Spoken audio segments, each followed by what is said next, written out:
Welcome to Fluent Phonics. Today, we will discover the proper pronunciation of the word admonitions. Admonitions. Admonitions. Admonitions.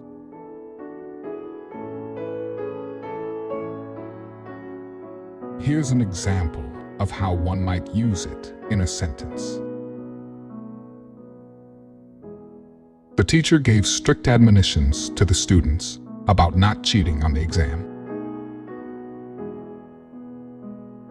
Admonitions are warnings or pieces of advice given by someone in an authoritative position to caution against possible negative consequences or behaviors.